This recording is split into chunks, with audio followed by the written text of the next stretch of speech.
Hmm.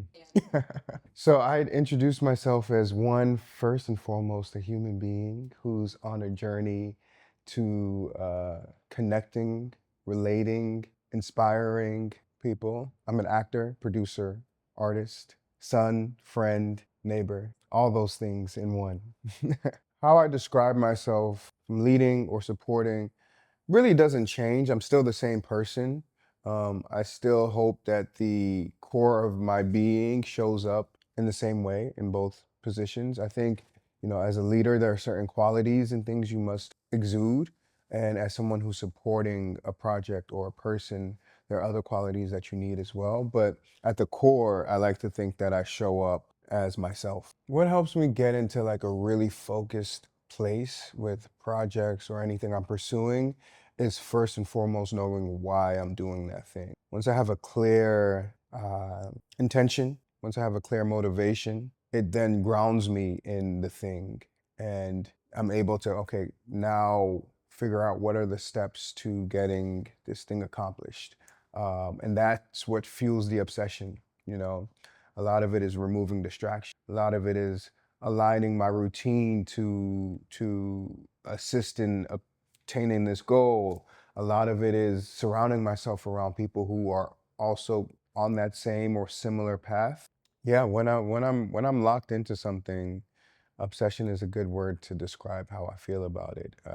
And it's sometimes it's nice to have that thing that you're so focused on because it grounds you, and not just the pursuit of the thing, but in a lot of other things. I found that, like for instance, I'm doing this play right now, and because I have this steady routine, because I am obsessed with doing my best every night, that has slowly bled into everything else that I'm doing in life. So yeah, I think the first thing I do is I root myself in the meaning and the intention behind what I'm about to be obsessed with or what I'm about to pursue.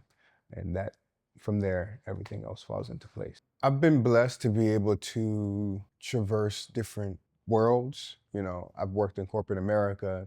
I've been a part of building teams and organizations. I'm an artist, so I've played many different types of people and roles. To try and narrow down a favorite is hard, but I'd say I've really enjoyed from a leadership perspective, helping to build CultureCon and the Creative Collective and leading a team there.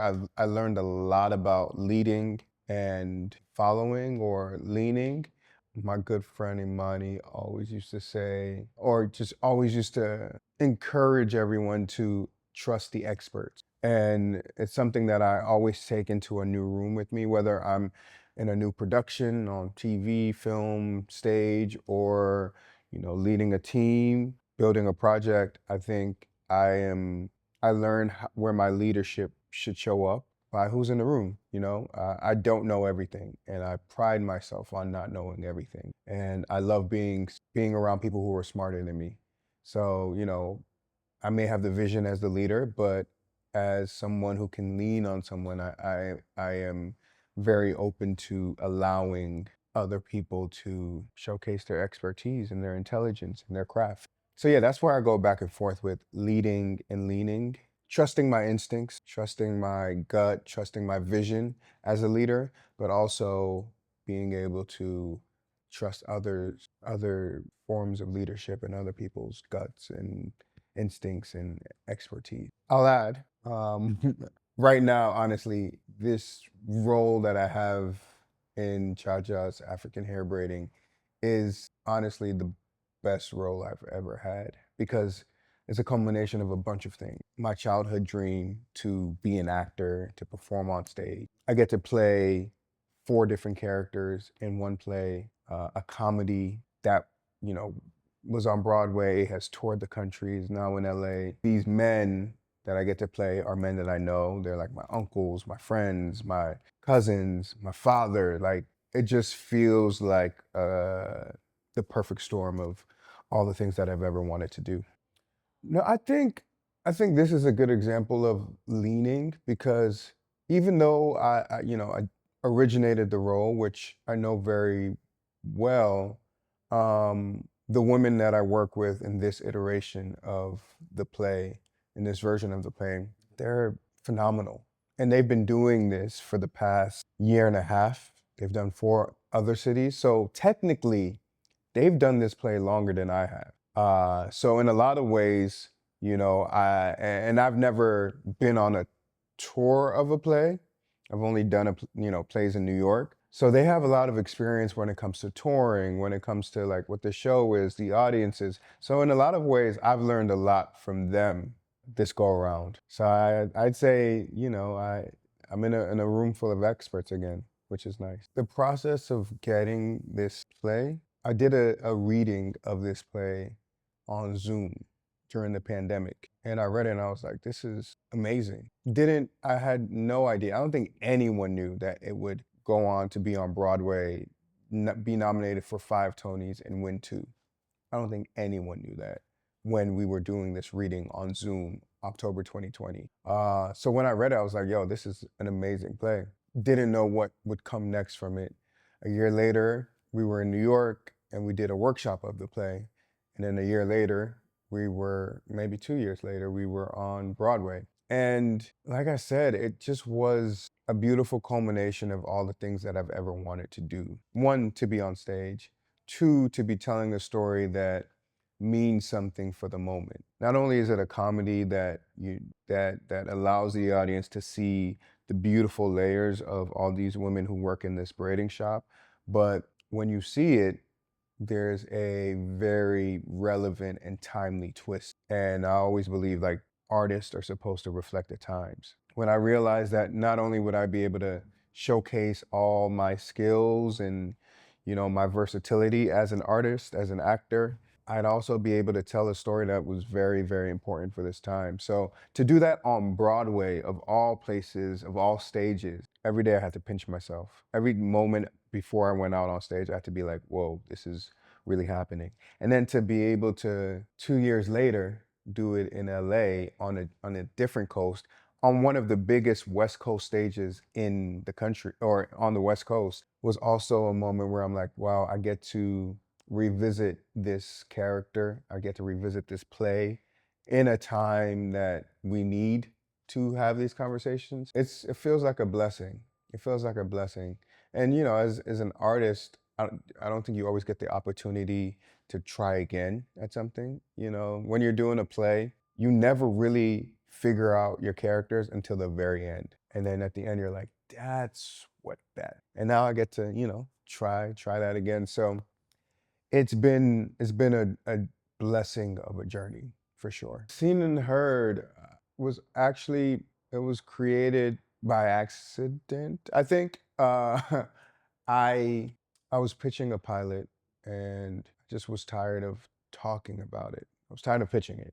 And as an artist, you just want to share the thing, whether it's get the money to produce it, or you just like send it to someone to read, or you get a group of people together to share it. I'm just used to that's the way I work. So I got a bunch of people together. We partnered with Soho House and we presented a live stage read of the pilot, and everybody responded so well to it. Not just like the material, but the actual event in itself. Artists wanted more, audience wanted more. And I found a moment where we can build intentional community around sharing art. So, having a culture com background, the creative collective background, and even as a child, I was always corralling people on the playground, deciding what make believe game we were going to play today. Or in 5th grade, I was student council president. So I've always had this urge to bring people together in some kind of way. And with Seen and Heard, we're in a very interesting time in the industry, in history, where the tides are changing. And, if we don't really understand what it means to be a community and to work together and to build, we won't have the spaces we have. We won't be able to create the way we want to create as artists. Ultimately, what's Seen and Heard is community. And it's us reminding ourselves every time we host an event or we post something or we bring people together that to the left and to the right of us is all we need to make the dreams that we have possible. So yeah, that's kind of seen and heard in a nutshell. It's been a joy to be able to build that with, close friends, because I don't think you can't build community without community. Not one person builds a thing. So it's also a joy to build something with people that I love, people that I know, people who are like-minded. When I think of like what the future of Seen and Heard looks like, I think about more so what it feels like, because it looks like so many things. I have so many different ideas, it can be so many different things. But what I want it to feel like is a lot of us grew up going to the YMCA or the Boys and Girls Club or Vacation Bible School. And we all have this like distinct memory of going to a place where we were with like-minded people, where we, have stories of growing up together, where we just have like core memories. And those core memories help shaped us today. So I hope in the future, with whatever we do, whether it's events, whether it's, film, TV, theater, however we choose to show up, I hope there's a feeling that people carry, a core memory that people carry that is linked to their artistry, linked to their agency, linked to their growth as an artist in this industry. So we had a Seen and Heard event the other night, and someone came up to me and they were like, "This helped me realize what was possible for myself." And I think I always say that Seen and Heard is a I always say that Seen and Heard is we're in community and not competition. And I hope that people are able to see that other actors, other directors, other cinematographers, other sound designers, other photographers are not their competition, they're your community. And I think the best advice is to lean on community, to uh, use community as a resource for your growth. Be transparent, share, give what you can, whether it's your time, whether it's your skills, whether it's your talent, because that's just a cyclical energy, comes back as you give. So I'd say lean into community, because that's the best resource we have. I think working with friends is a huge blessing that requires a lot of care. I think the first thing when you're going into something and you're working with a friend is making sure you're completely aligned in the thing that you're trying to do. And that's a lesson I've learned in a lot of different ways, whether it's making a film, whether it's an organization. There's some alignment, and having the conversation about what it is you're doing, what your vision is, if that vision is in alignment with their vision. I think that's the biggest piece of the puzzle. Communication is very important. Transparency is very important. And respect.